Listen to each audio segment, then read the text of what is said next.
Hi, my name is Jerry from JerryPH Photography. Welcome to Pocket Wizards ControlTL Mild to Wild.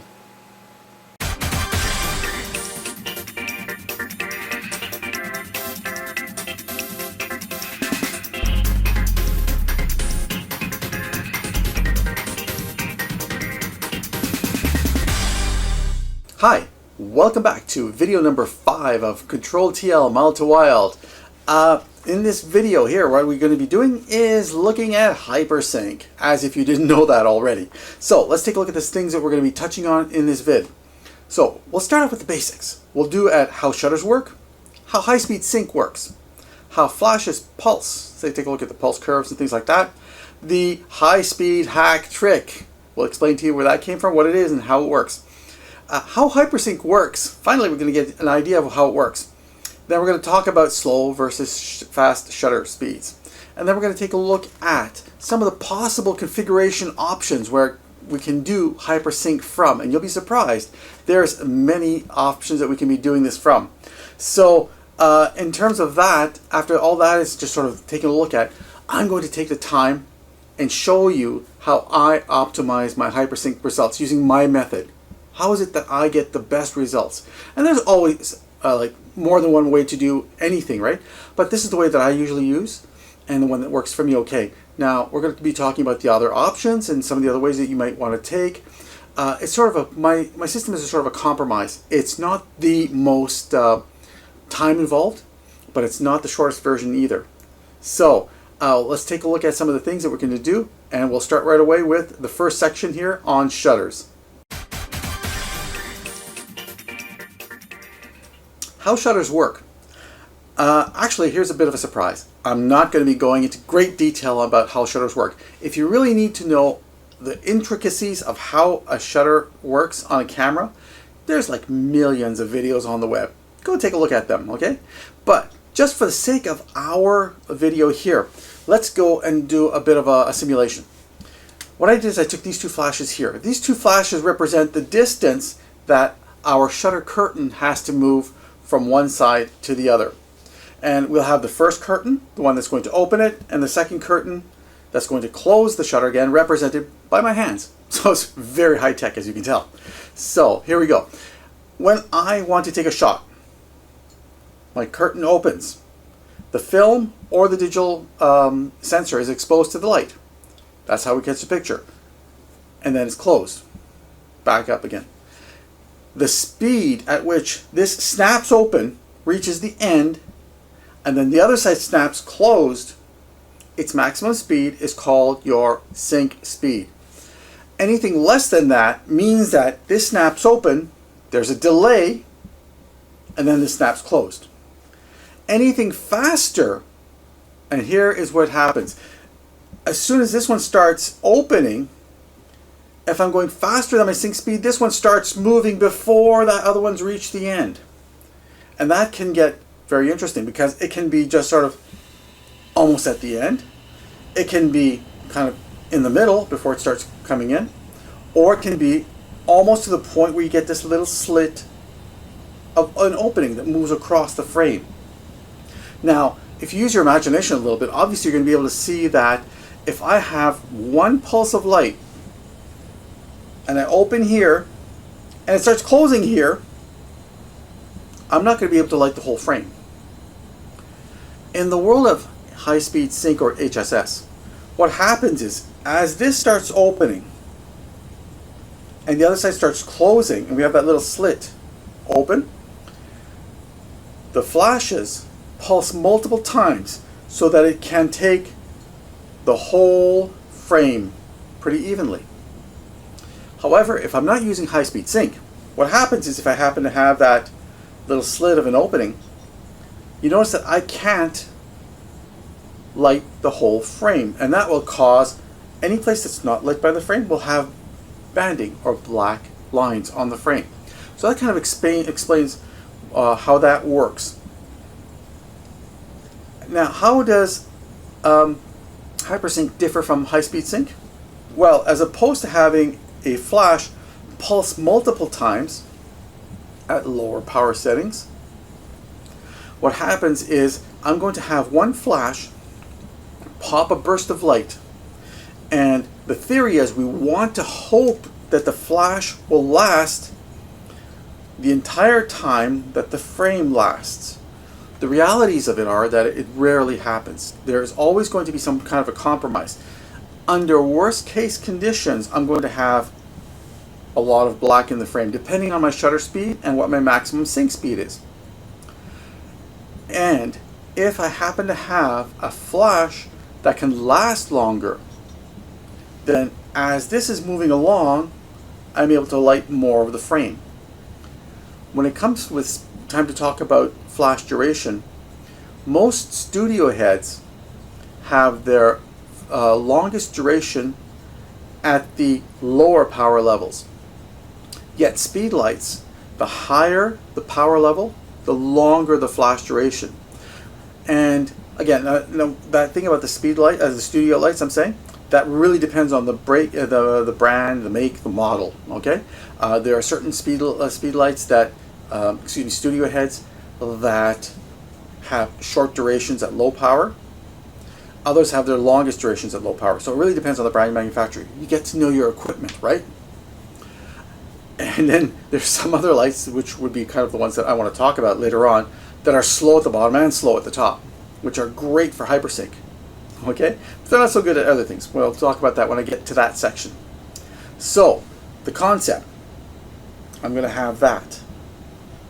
Now I'm covering only a portion of it because I'm going higher than my max sync speed. I want to have the burst start at a certain part of the frame and fall slowly as it moves across, which comes down to a trait or a characteristic of the flash that I find is important for HyperSync.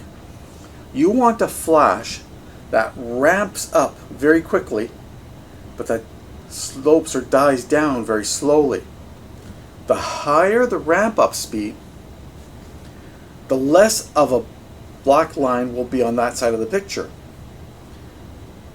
And as it dies down here, the picture gets obviously darker, darker, darker, darker. So you're going to have gradations.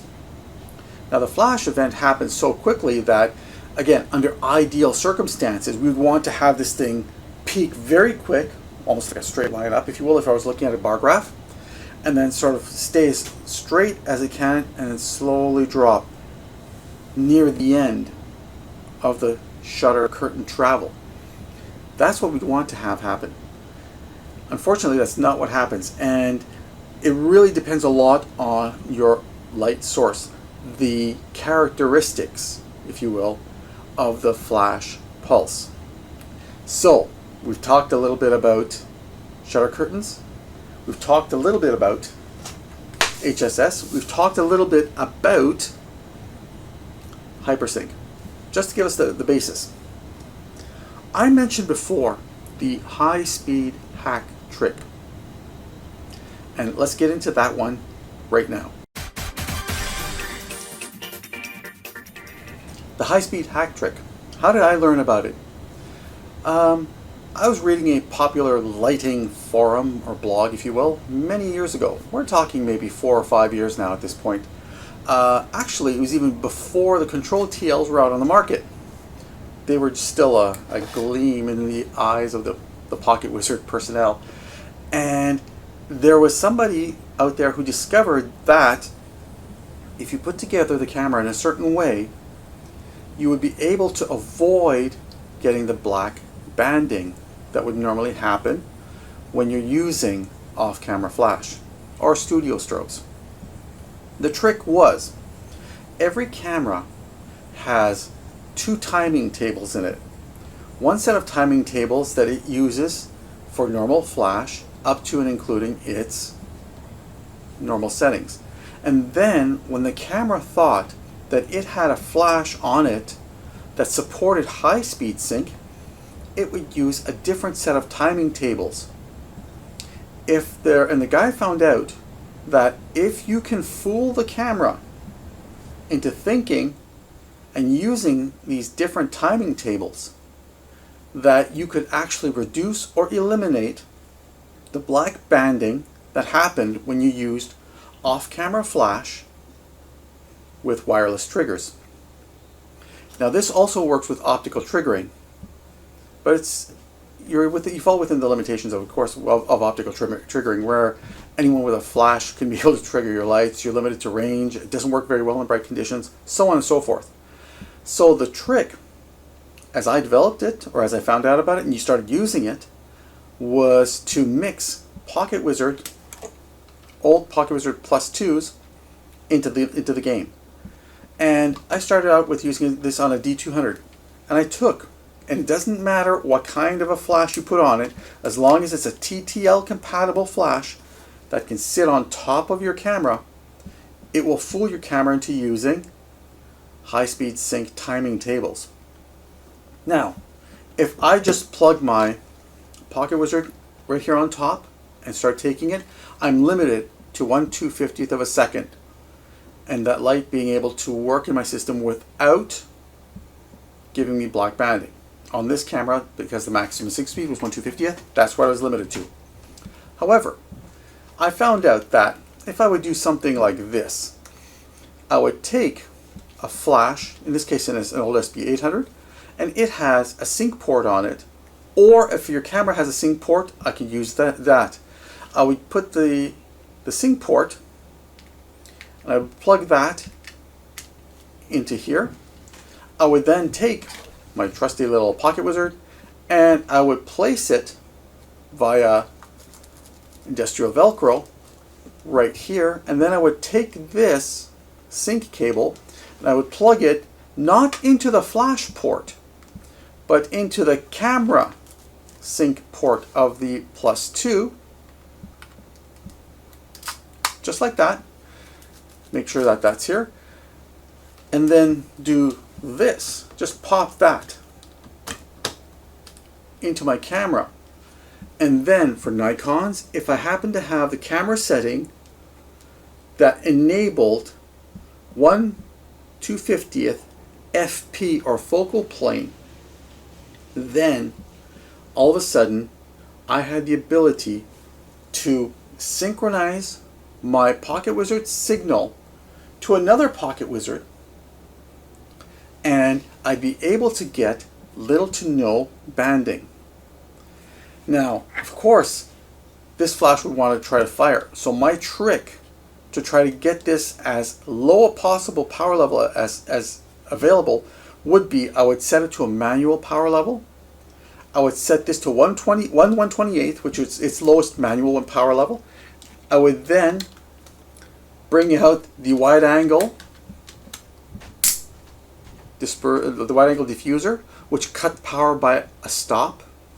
And then I would take this diffuser and stick this on top, and it would cut it by, again, another stop. So my 1/128th was now 1/128th to 1/256 to 1/512th output. Okay? And if I wanted to, I could even cover it up. Doesn't really matter.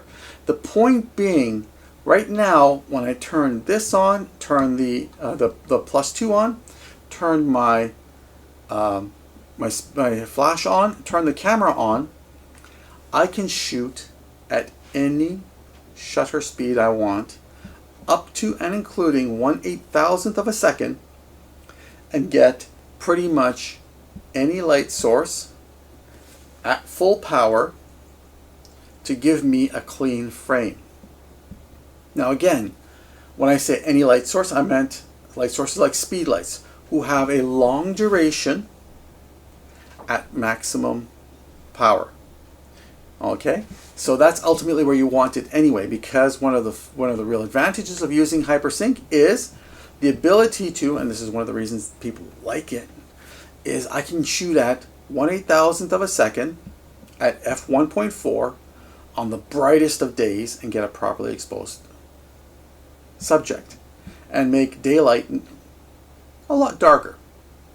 Okay, so that's one of the reasons HyperSync exists, is the ability to control ambient and still get a lot more light on your subject than you would if you were using high-speed sync flash. And if you weren't using high-speed sync flash, how would you do it? Well, up until the release of the technology by Pocket Wizard called HyperSync, this was it.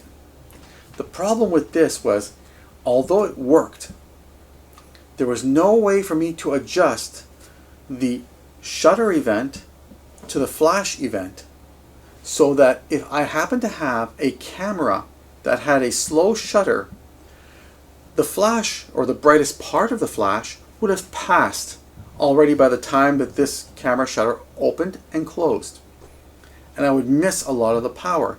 So although it may have been a little bit stronger than high-speed sync, it also gave me sometimes things like heavy gradations on the picture, or banding on the sides, or up and down, depending on what kind of shutter system you have on the camera. So it worked, but it was also not adjustable. With the HyperSync technology from PocketWizard, I can adjust my flash event to my shutter event, maximizing both how much light I can get into that frame, and also minimize or reduce the banding, the black banding. A lot of it, of course, is all based on the flash duration. If I can get a flash that zooms up quick and then stays at its peak and drops off slowly, the flash that I have that drops off the longest, or has the longest duration before starting to drop off, it will give me the best results. Now, in terms of everyday average light sources like speed lights, it works, and it works very nice. And I'll show you some of the results a little bit later on. But this was the buddy that started it all, the high-speed hack sync trick. And the part that we were not hacking, you're not really hacking anything. It's just a trick. You're tricking the camera to use high-speed sync timing tables in a normal flash environment. You're not using a speed light that pulses. You're using a light source that gives you one single pop. And that one single pop is a lot stronger than those multiple pulses. And that's the high-speed sync trick.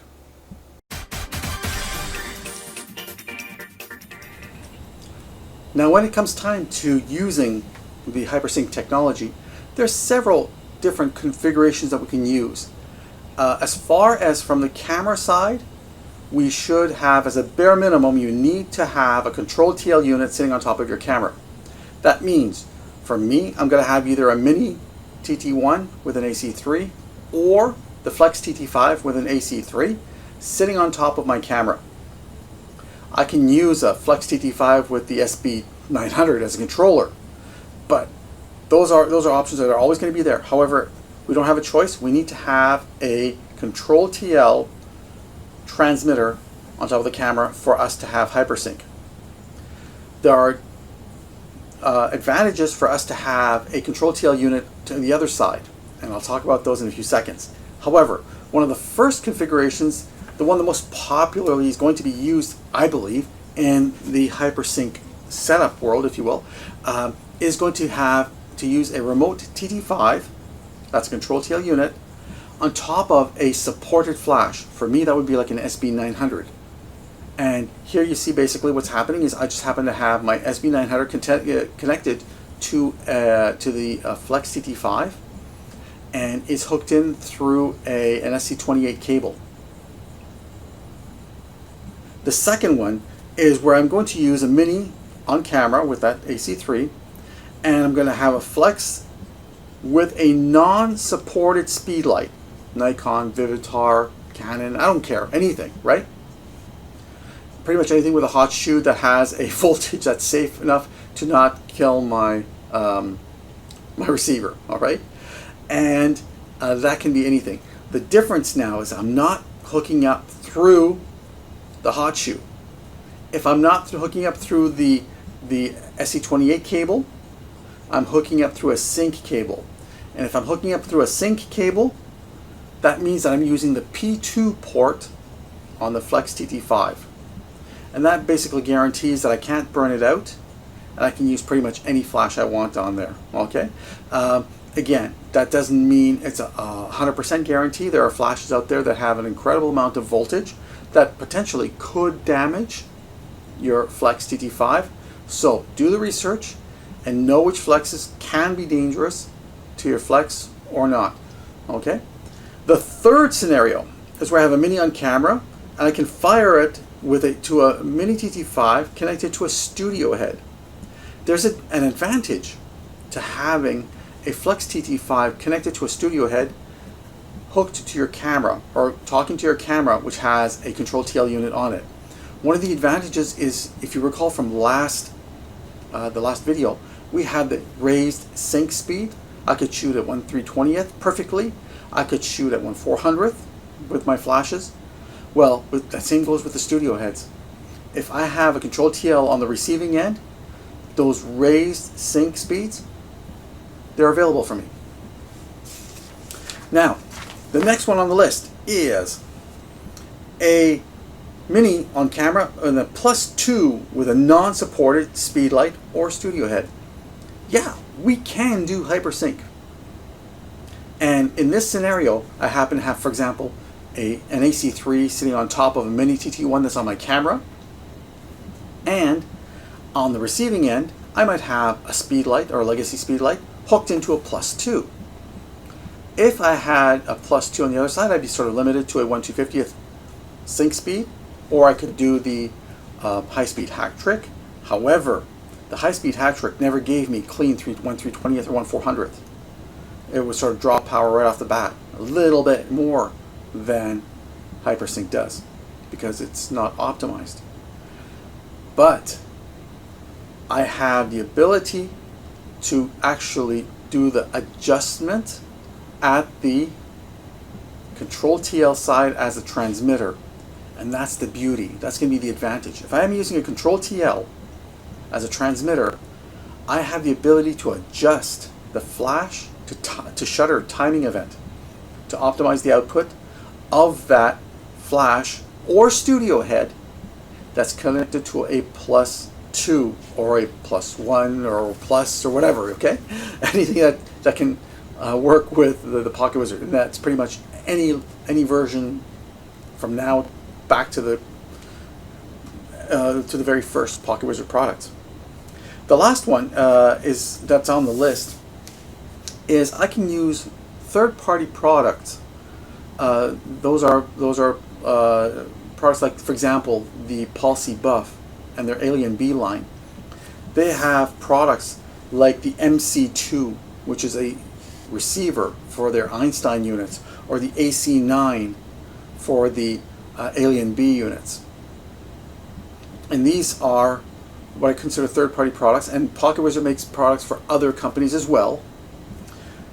And with these, I get the ability to control HyperSync, and in many cases, they give me some HyperSync automation.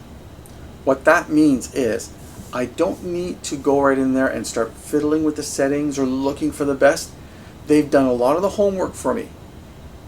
For example, if I'm using an AC9 and I have a B800 or a B1600 studio strobe, all I have to do is in the configuration tell the system, tell the ControlTL units, hey, you've got a B1600 connected to this AC3, this Flex TT5. And what it will do is it will change the settings, and you have optimized your HyperSync performance pretty much as well as you can. So that sort of brought about a term that I just used now, and that's HyperSync automation. Pocket Wizard has gone through a lot of trouble for us in a lot of the cases to be able to do that for us. Like, for example, they know that when I'm using a B800, what the best HyperSync performance is. Same thing for B1600, or the White Lightning line of Alien B products, or Palsy Buff products.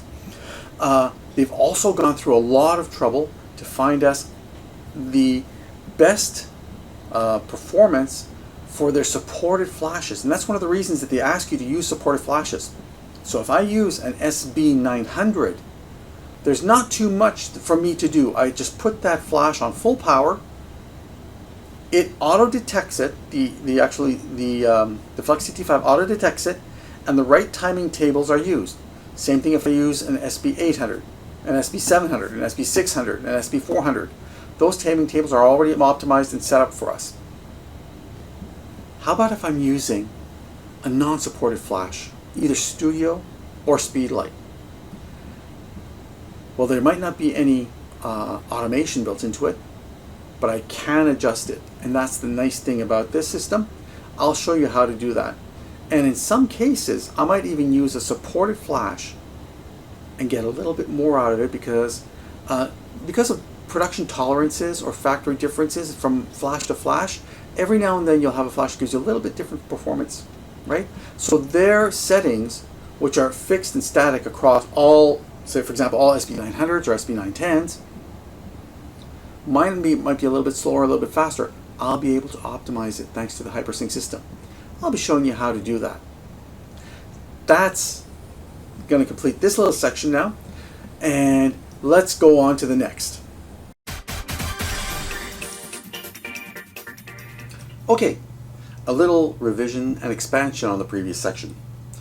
We know that there are several ways that we can take pictures with flashes at shutter speeds above our maximum sync speed.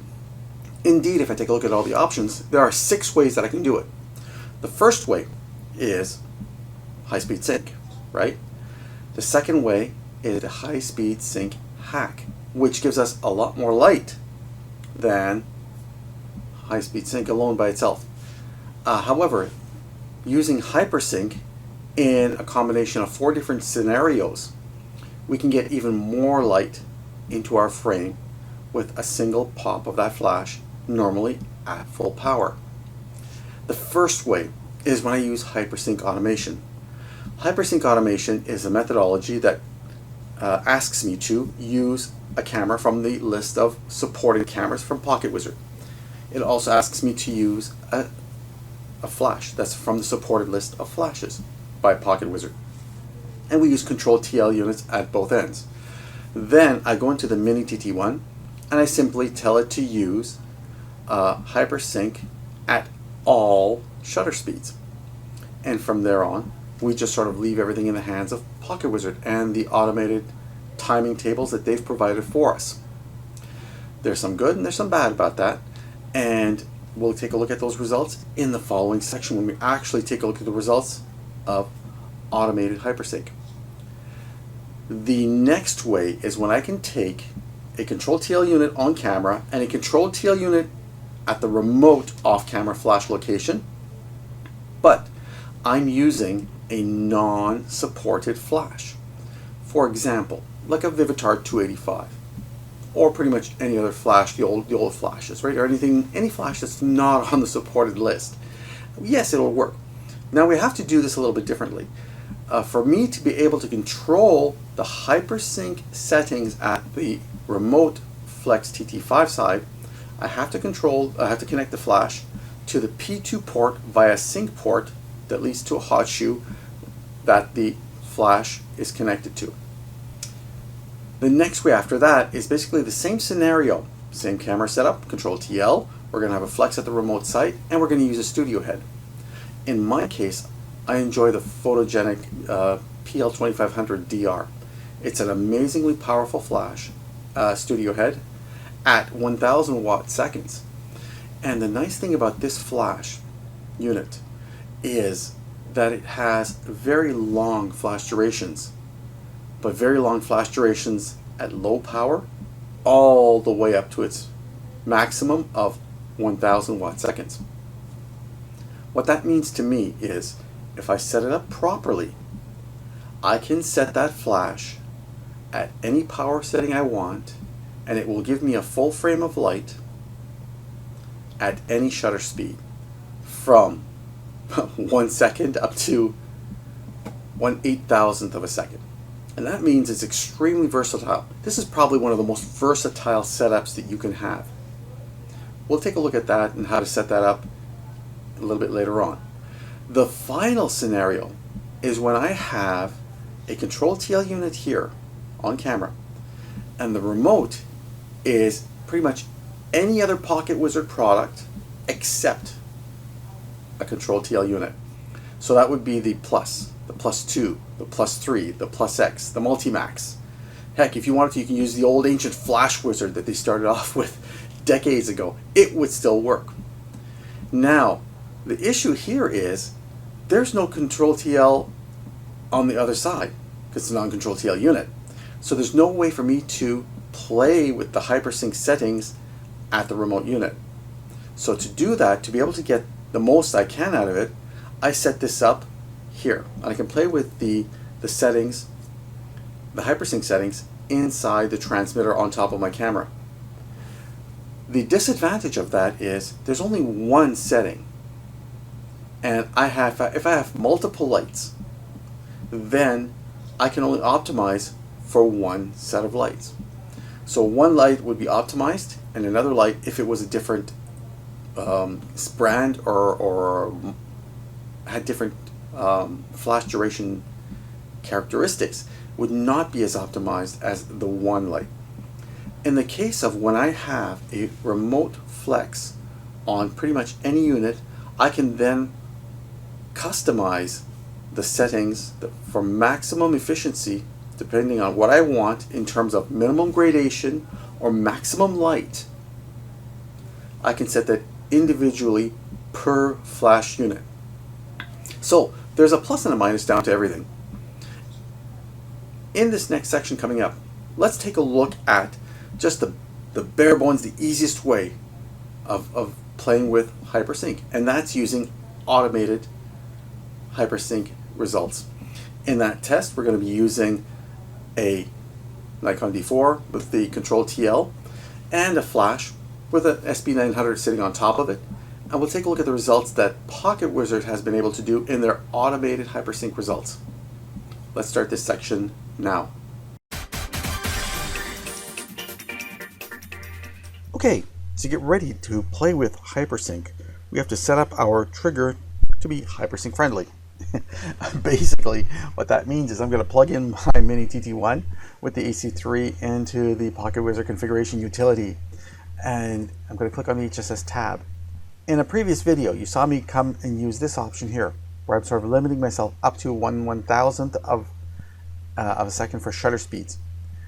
In this case, what I want to do is I want to use the entire range, make the entire range of my camera's shutter speeds available to me.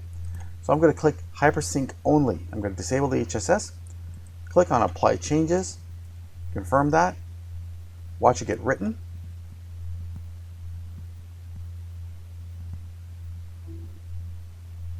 And we're almost ready. Okay, let's go put this on the camera and see how it works. Alright, so here we are looking at the screen of the control center or the HTTP server that's built into the Nikon D4. From here I can control my shutter, my aperture, and various other settings. For the purpose of this test, what I'm going to do is let's just turn on the live view of the camera. This is the picture that we're going to be taking. And if you remember the setup I've shown you, I've got the camera right beside the flash. The flash is set to full power, and we're shooting a white door, basically an all-white scene. I left some things in there like the textures and the I'm not going to blow it out so it's totally white because that's not going to give us any idea of any gradations or things like that. So let's go and take our first shot. The first shot is going to be what we call our safe shot, which is going to be 1/250th at f16. So I click here. That's taken our first shot. Now I can already see it on the other screen, but I'll show you the shots as we move on. So that was shot number 1. Let's now move up to 1/500th. We've gone up a stop in shutter speed. Let's go down a stop in aperture. So 1, 2, 3, we go to f11. Okay, let's take that shot again. And let's do that sequence one more time. I'll move this up to 1/1000th. And then we'll drop this to f8. And we'll take that shot again. Now I'm purposely waiting approximately 3 seconds between the shots so that the flash has a chance to recycle. There's another shot taken. So let's move this up to 1/2000th at 5.6. and see how this is going to come out for us in a few seconds. Let's go up to 1/4000th at f4. And let's take that shot. And finally, what we're going to do is let's move this up to 1/8000th at f2.8.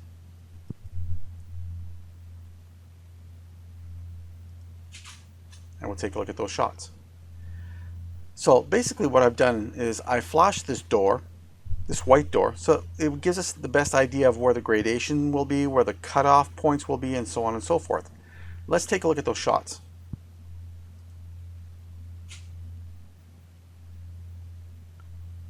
Okay, I'm going to go to the different methodology. Let's go like pop, pop, pop, pop, pop. Let's go all the way to the beginning. Shot number 1. Shot number 1 is, let's do like this so we can get a little bit slightly bigger. Shot number 1 was at 1/250th. And we can see that the lighting is even top to bottom. And it's fairly well lit. So we've got a good exposure. Going over to the next one, this is the 1/500th. And we see that there's some gradation.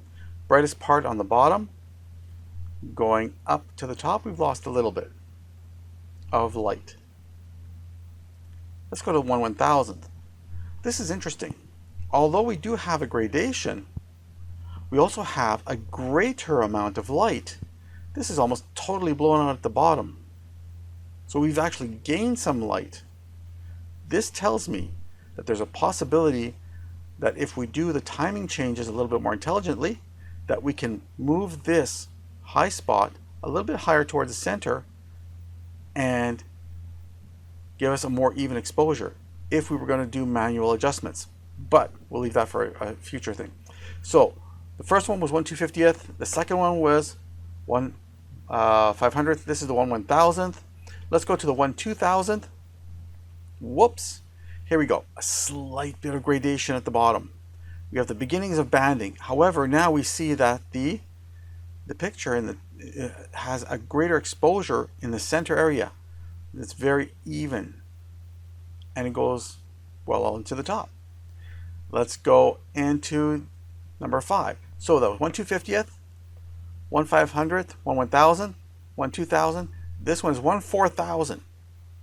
1/4000 is showing us banding now at the bottom. Not a great amount, but we're also seeing a humongous amount of light in there.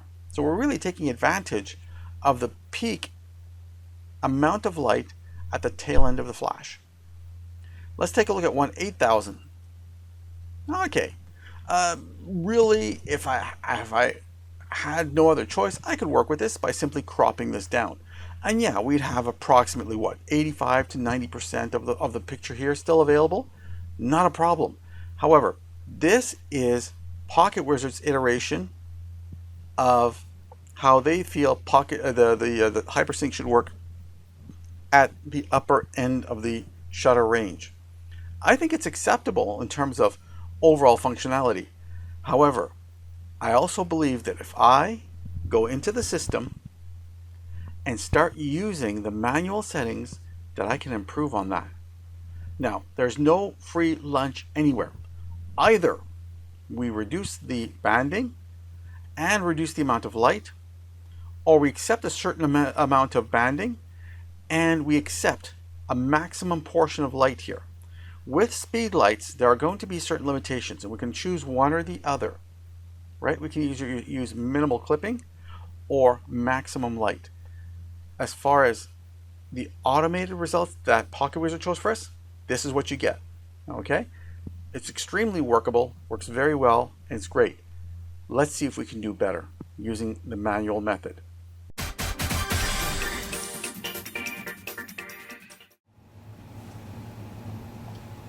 The Godox Wistro 8360. This is my second most favorite flash for several reasons.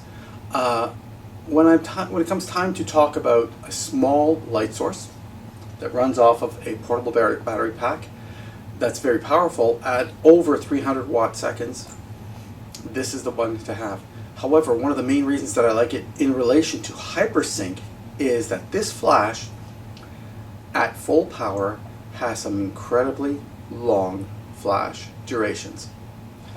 And another one of those reasons is it's a bare bulb design, so it happens to fill my enclosed modifiers like the Apollo soft boxes, if you will, more efficiently. However, when it comes time to configure this unit to the Flex TT5, this is not a supported flash. Therefore, we're not going to be using the hot shoe of the Flex TT5 to connect the two. We're going to be using the P2 port. And there's a couple of different ways that we can exploit this. Let's take a look inside the Pocket Wizard configuration utility and look at our options and see which ways I use it and why. Okay, welcome to the Pocket Wizard configuration utility. As I've mentioned before, there's various different ways we can configure HyperSync for our units. Indeed, there are 3 ways. The first way is when I take the ControlTL unit that is on my camera. In my case, it would be a Mini TT1. And I take that camera and I look at the HyperSync settings and enable HyperSync. And then to optimize the shutter to flash event, I could use these settings here, from fast to slow. If I wanted to do something a lot more granular, a lot more exacting, for example, I wanted to optimize one shutter speed, let's say 1/4000th. I knew I needed 1/4000th. I wanted to have the best results possible. I would set my camera to 1/4000th, and then I'd go into manual mode here, and then make the adjustments. Now, there's a lot of adjustments here. When it comes time to find out which setting is the best here, what I do is I select number 1, I apply the changes, I set things up, I take a photo, take it off, set it to 2, apply the changes, install it, take another photo, so on and so forth until I have 10 pictures. I then take these 10 pictures and look at them in Lightroom and look specifically for the amount of light that hits the subject and the amount of gradation, or if there's any there, the amount of black banding. And the one that gives me the best results is the setting that I will take. When it comes time to using manual HyperSync for standard channels, I select that. This disables this section here. I then come over here and I start playing. Now there's going to be a lot more futzing around in this area. What we do is I like to come here and I play by 25. So let's start off by 25. So I would come here at 0, 25, 50, 75, 100, and I would take those 4 pictures and I would look at which ones, or maybe even further. It depends how far you want to go. It depends a lot on your equipment.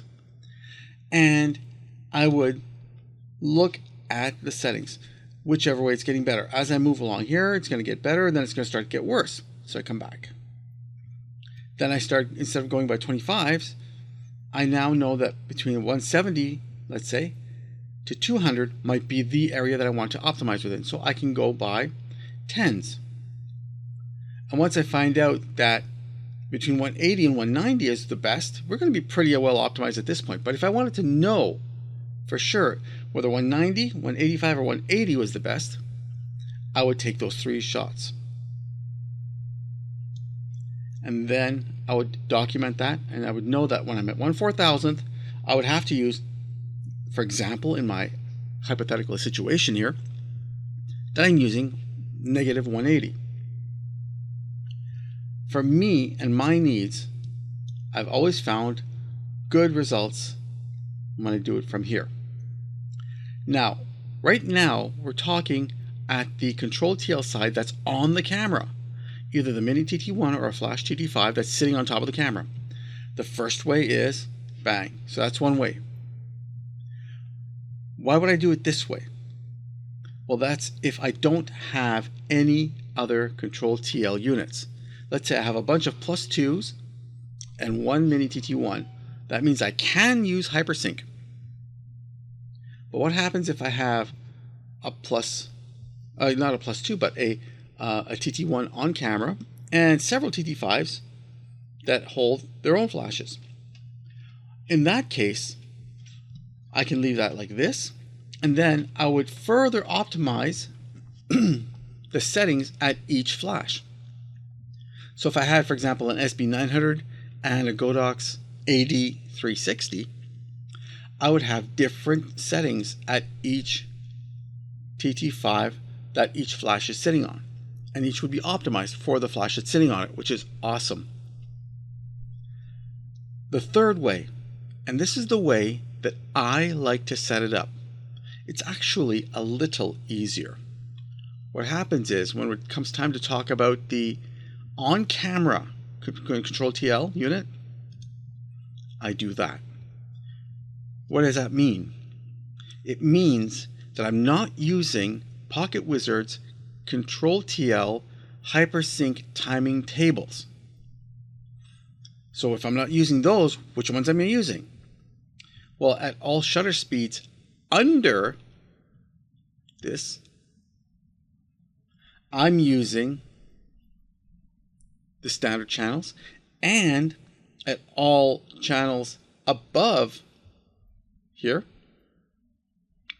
I'm using the HyperSync timing tables if this is disabled. But now, because this is disabled, I'm using the HSS timing tables. There's a specific reason. Actually, there's two reasons why I use this. We'll get into this, excuse me, as soon as I get into the configuration of the remote unit. And the remote units are going to be Flex TT5s. Let's plug them in right now.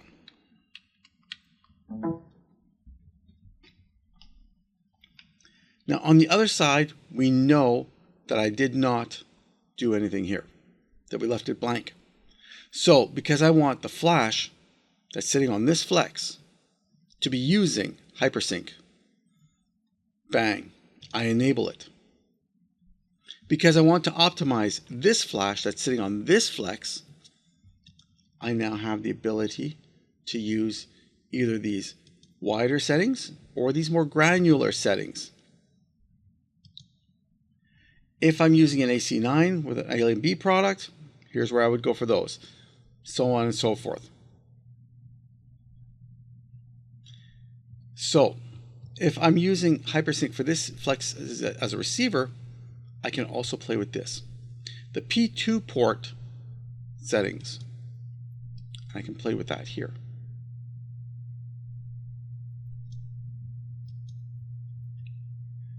Now, depending on the flash unit, how you set this up is going to be entirely up to you.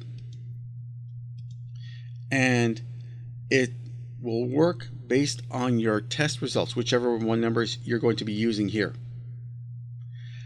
Why do I want to do this like this? Well, I want to do it like this because there's one thing that I can do very easily. I can come over here, and let's say in configuration number 1, I set up my channels to be identical in C1 and C2. So let's say, for example, I'm using 20 and 4, and I want to receive on channel 20. So I can go into here to this one. First of all, let's set this to the same.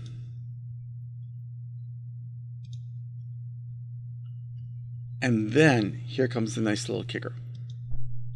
I can leave this like this. And just maybe if I want to have a 1/320th sync speed, I would do that. And what this means is I can take this setup, pop it into configuration C1, and I can use HyperSync. Then move it to C2, and I have high speed sync. And the only thing that I did differently was the settings here. Now, when I'm in here, I want my flash power to be at full power, obviously. When I'm in C2, that might mean that I'm in a darker area. I don't need HyperSync.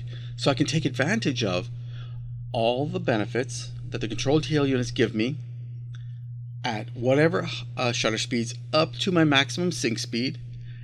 And the moment that I fall into shutter speeds above that, I fall into high speed sync functionality on flashes that have that ability to support it. And it works really well. And it only takes a click on the configuration button, C1 or C2, to decide how I want this to work.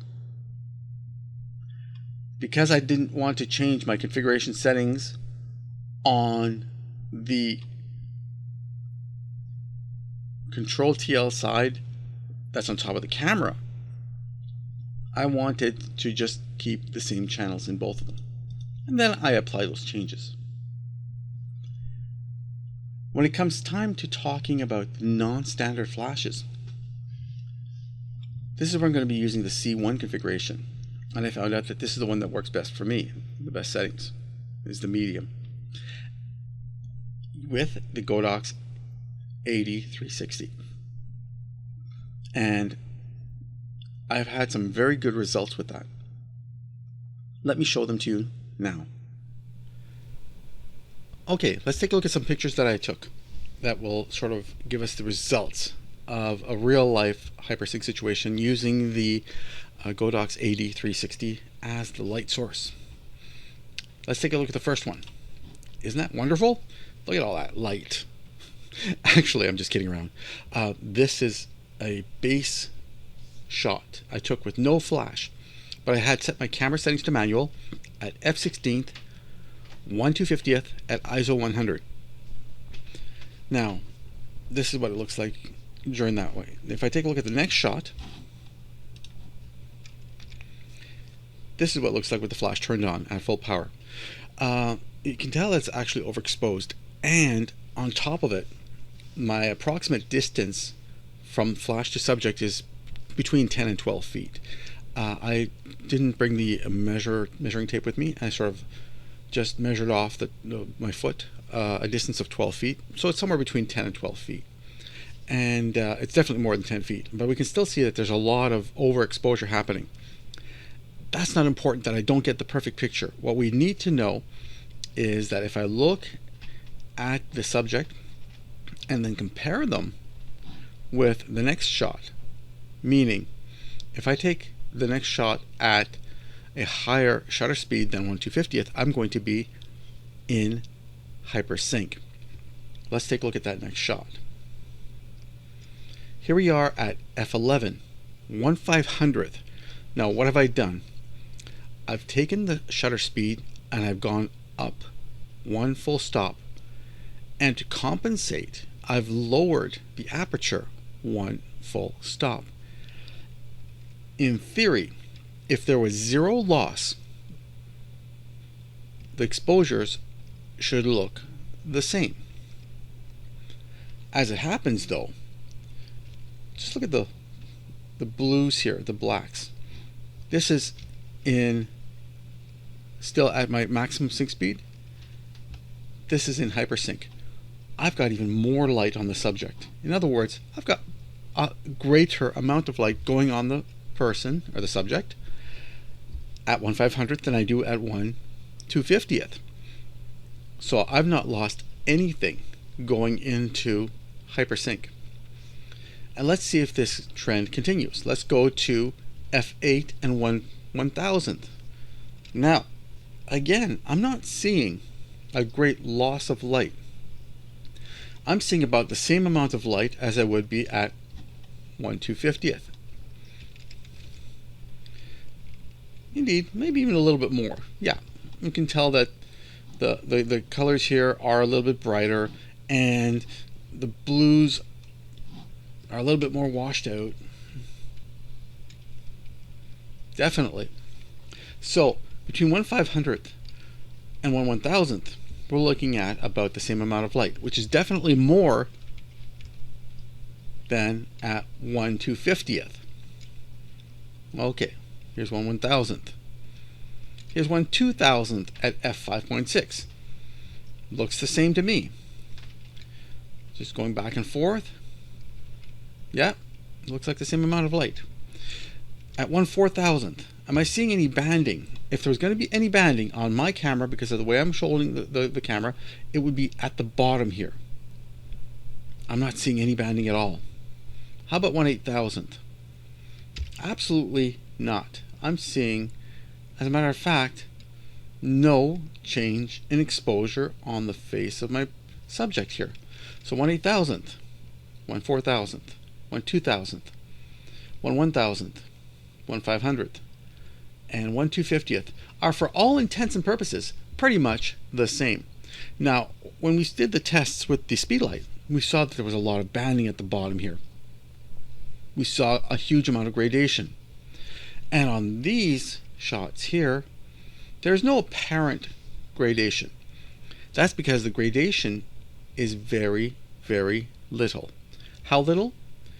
I did tests in Lightroom, and it shows me that the gradation is approximately 2/10 of a stop, which is normally very hard to see, especially when you have something in the photo there with you. But more importantly is we see absolutely no banding anywhere. So this is my second most favorite light source for HyperSync, and we can tell that the results, when compared to sync speed and above, that it's very effective. Let's go on to the next.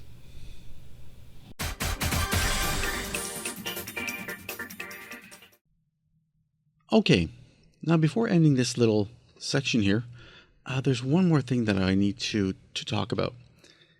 When it comes time to talk about different lights and different traits, the only way that I had the best results with the AD360 was, as mentioned earlier. However, different lights have totally different traits and therefore are going to have totally different configurations. And when it comes time to my number one light that I like to use, which is the PHOTOGENIC PL2500DR at 1000 watt seconds, this is the settings that I figured out that gave me the best results. And that's over here in this section. And here's something I didn't talk about earlier, but I found out that I can change these settings here, and they do make an effect on the quality. So for me, with this flash, choosing this setting, and a P2 HyperSync flash duration of 3 gave me the best possible results. And not only did it just give me good results, and here's the main reason why I like this flash so much, I can change the power settings on the flash from 1000 watt seconds down to 500, down to 250, down to 125, down to 75, and I'll never change the traits. Now, this light does not give me as minimal a gradation as the AD360. However, it lets me use all the power settings, something that the AD360 cannot.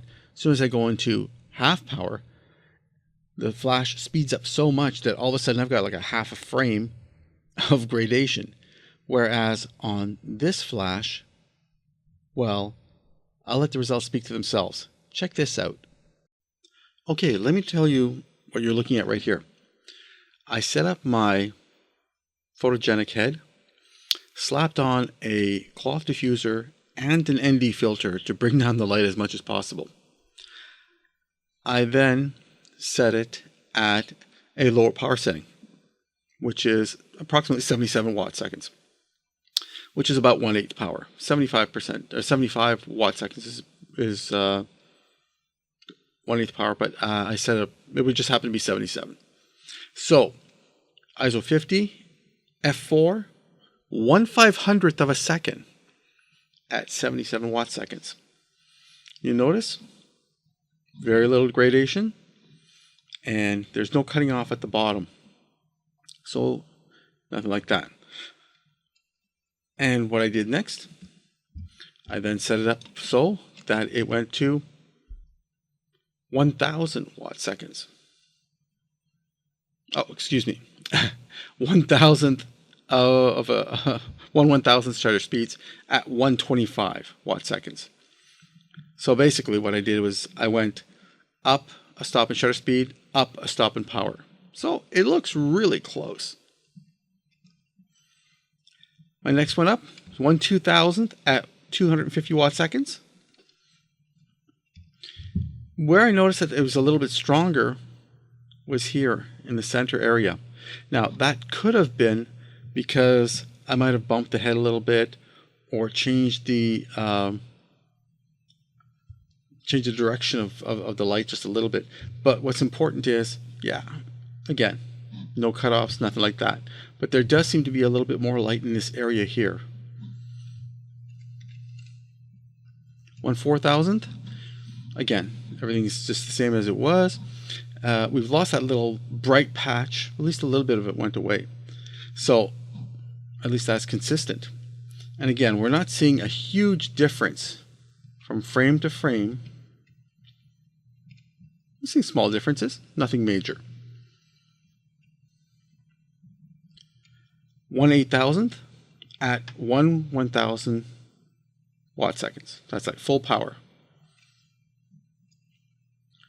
And that's what we look like right here. Now let's go backwards from 1000 watt seconds to 500, 250, 125, 77. And now I couldn't, I left it at f4. I mean, I could have gone to f2.8, but I wanted to show the difference. This is the lowest power setting that the photogenic head can do, and that's 31 watt seconds.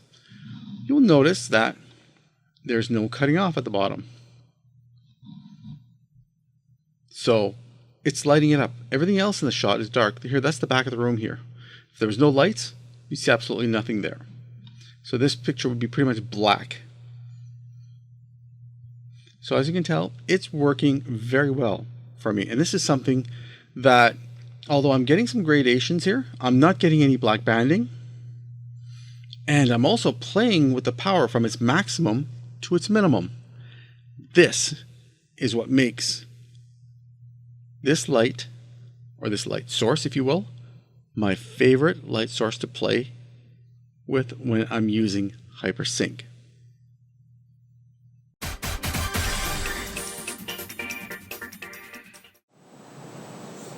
Wow, another long video, a little bit more than my 30-minute stated limit.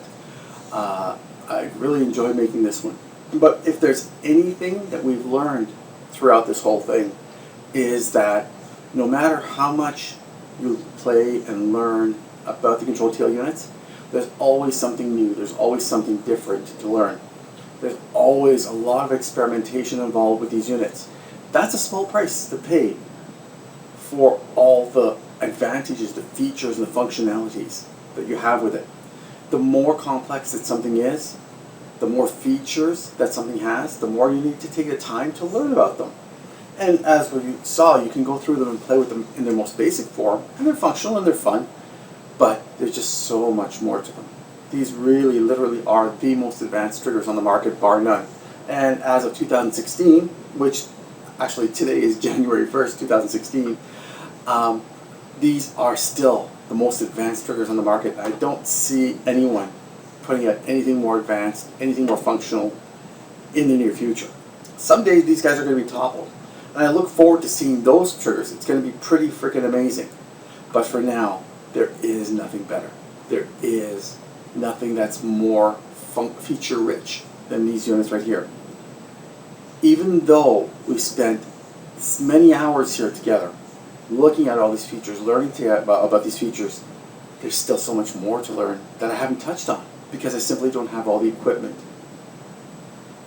But hopefully this is giving you the impetus to try, and if you do have something like the Alien B lights, or if you do have other studio heads, for example, like the Chrome lights, with the compatible Pocket Wizard connectors and receivers, that you will have the basis from which you can learn about the new features, thanks to a little bit of time that you and I have spent together here. Anyways, thank you very much for going through this whole series with me. We have one more video to go through together. That's going to be video number 6. And in that video, we're going to take everything that I've thrown at you over the last 5 videos, and we'll put them together in a little demonstration of real-world functionality. Let's see how those work. Have a good one. Until the next one, until the next time, have a good one. Bye-bye.